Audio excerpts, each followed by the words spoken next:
2021 Copa America জয়ের আগে থেকেই আর্জেন্টিনার ব্র্যান্ড অফ ফুটবলে মুগ্ধ গোটা দুনিয়া। আর তার পেছনের কারিগর আর্জেন্টাইন মাস্টারমাইন্ড লিওনেল স্কালোনি। আর এই রেসিপিতে আলবিসেলেস্তেরা একের পর এক ট্রফি জিতেছে, জয় করে নিয়েছে বহু আরাধনার বিশ্বকাপটাও, ডমিনেট করে ফিফা র্যাঙ্কিংয়ে ধরে রেখেছে 1 নম্বর জায়গাটা। টানা সাফল্য পেলেও আকাশী নীলদের মাস্টারমাইন্ড এই কোচ এবার চান দলটার ভবিষ্যৎ সাফল্য নিশ্চিত করতে। আর তাই এবার আভাস দিয়েছেন দলের স্বার্থে কঠিন কিছু সিদ্ধান্ত নেওয়ার।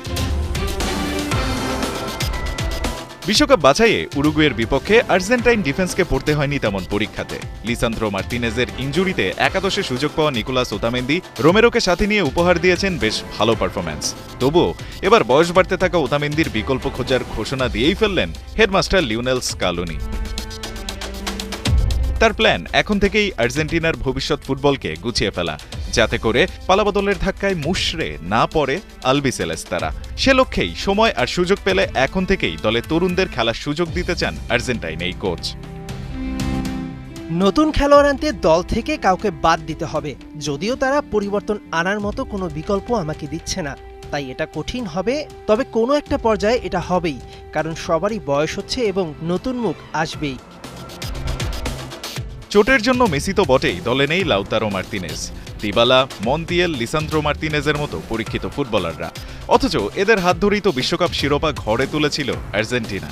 তাই পালাবদলের হাওয়া যে একদম লাগেনি তা কি বলা যায়? তবুও স্কালোনি চান ওতামেন্দি, পারেদেসের মতো 37 বছর বয়সী মেসির বিকল্প খুঁজে বের করতে।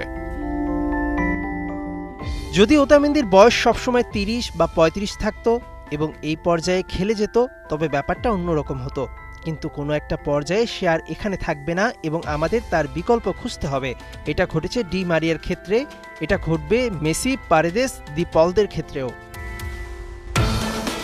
যেমনটা আভাস দিয়েছেন সেভাবে সিনিয়র ছাঁটাইয়ের এই ফর্মুলা যদি আর্জেন্টাইন কোচ একবার কাজে লাগাতে শুরু করেন, তবে বুকে পাথর চেপে আকাশী নীল সমর্থকদের অপেক্ষা করতে হবে মেসি, পারেদেসদের বিদায় দৃশ্য দেখার।